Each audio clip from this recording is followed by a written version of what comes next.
Well, hello. I apologize if it's a little choppy. Oh man, a little choppy. We are live, waiting for a couple more viewers, and we'll see what happens this afternoon or this evening. How many people? I think I might need your phone to be off of there soon. But How many people are gonna be watching? Not Hey, even there's loading 2 yet? people watching now. It says there's a couple people watching. Now there's Reload 3 it? people watching. Well, hello everybody. We're back, and we're live now, and we're reading with Mr. Grover tonight. And my daughter is here, and she's going to be listening too. I'm going to flip the camera around and welcome. Tonight, what I'd like you to do is listen to the book, and make sure you tell everybody for next week, because we're going to be doing the same thing every week on Tuesday nights at 7:30. And this will be posted, and I will post this on the district Facebook page as well. So, without any further delay, I think it's about time I'll talk about the book, and we'll get started. Turning the camera around. All right, pardon my socks. What is it called? Oh man, a little choppy this evening, so I apologize for the internet being slow. But this book is called Wilfred Gordon MacDonald Partridge, written by Mem Fox and illustrated by Julie Vivas. Now, what I'd like you to do, if you're a student in our school, you'll notice these illustrations. These illustrations might look familiar to you. If they're familiar to you, then what I'd like you to do is see if you can find this guy right here, in our building somewhere, not in a book. And if you know where he's at, come tell me in my office, okay? If you know where he's at, you come tell me in my office. All right, we'll get started. This book, by the way, is in our library. By the way, you hearing? Can you hear on the recording? Talking to my wife. Oh, she turned it off. Want to make sure you guys can hear. I see one thumbs up, so that's good. The illustrations in this book are actually very interesting. Oh yeah, I got my calendar reminder. That's good. All right. Forgive me for talking too much. I want to make sure everything's working okay, and I want to make sure that everything we do, it can be fixed for next week if it's not working.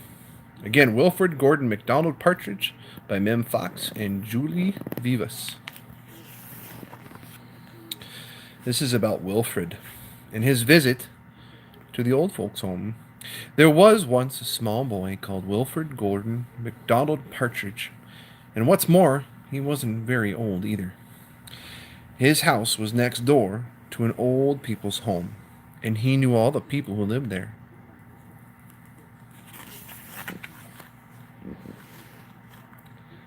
I love these illustrations. He liked Mrs. Jordan, who played the organ. He listened to Mr. Hosking, who told him scary stories. He played with Mr. Tibbet, who was crazy about cricket.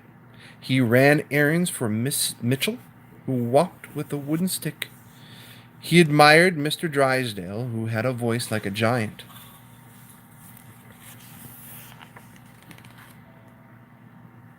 But his favorite person of all was Miss Nancy Allison Delacourt Cooper, because she had 4 names just like he did. He called her Miss Nancy and told her all his secrets.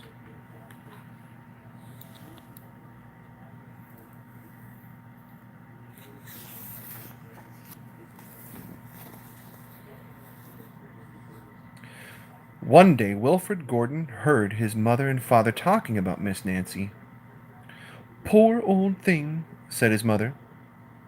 "Why is she poor old thing?" asked Wilfred Gordon. "Because she's lost her memory," said his father. "It isn't surprising," said his mother. "After all, she is 96. "What's a memory?" asked Wilfred Gordon. He was always asking questions.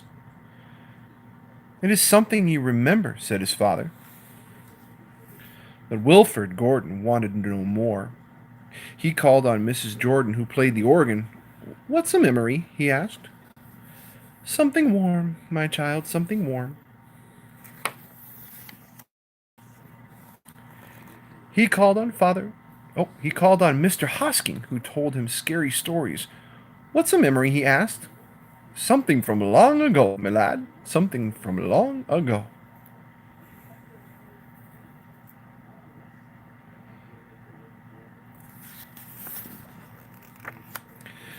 He called on Mr. Tibbet, who was crazy about cricket.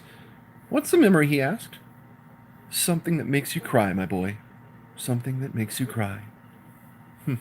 He called on Miss Mitchell, who walked with a wooden stick. What's a memory? He asked. Something that makes you laugh, my darling. Something that makes you laugh. What great illustrations. Beautiful.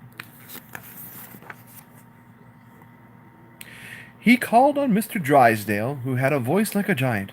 What's a memory? He asked. Something precious as gold, young man. Something as precious as gold.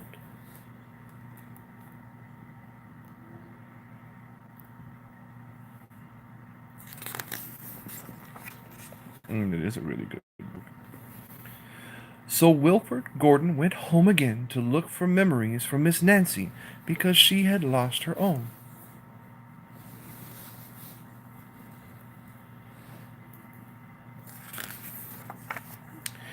He looked for the shoebox of shells he had found long ago last summer and put them gently in a basket.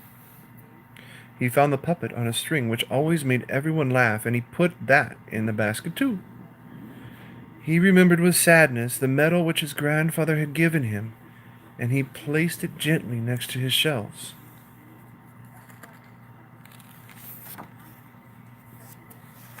Next, he found a football, or his football, which was precious as gold. And last of all, on his way to Miss Nancy, he went to the hen house and took a fresh, warm egg from under a hen.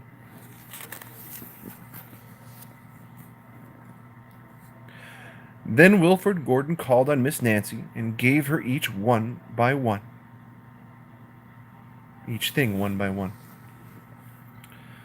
What a dear, strange child to bring me all these wonderful things, thought Miss Nancy. Then she started to remember. You see, she didn't remember him right away because they said she lost her memory. But she started to remember. She held the warm egg and told Wilfred Gordon about the tiny speckled blue eggs she had once found in a bird's nest in her aunt's garden. She put a shell to her ear and remembered going to the beach from tram long ago, or by tram. Do you know what a tram is? It's like a train, but it goes up and down a hill. And how hot she felt in her button-up boots that day. This is her as a young child. She touched the medal and talked sadly of the big brothers she had loved, who had gone to war and never returned. She smiled at the puppet and strings and remembered the one that she had shown to her sister, and how she had laughed with a mouthful of porridge. It was the mouthful of porridge and the puppet on the string.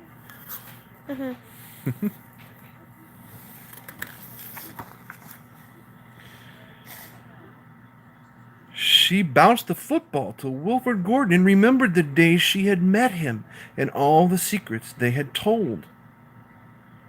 And the two of them smiled and smiled because Miss Nancy's memory had been found again by a small boy who wasn't very old either. Yeah, the book's almost done. Is it almost done? It actually is. It is done. The end. But again, what great illustrations. Thank you so much for joining me this evening. This is about what it's going to be, about 10 minutes or so for each Tuesday night. But again, the illustrations. I want you to see and make sure that you see this little boy here. And if he looks familiar to you, check it out. He is in our building somewhere, kids. So if you can see where he's at and then come to me in my office and let me know where he is, I might have something special for you. But again, thank you so much for joining me this evening. If there's anything else you think would be cool to this, come into my office and check it out. But join us every week, Tuesdays at 7:30. If they're not live, they will be recorded and put there during the middle of the day at some point. But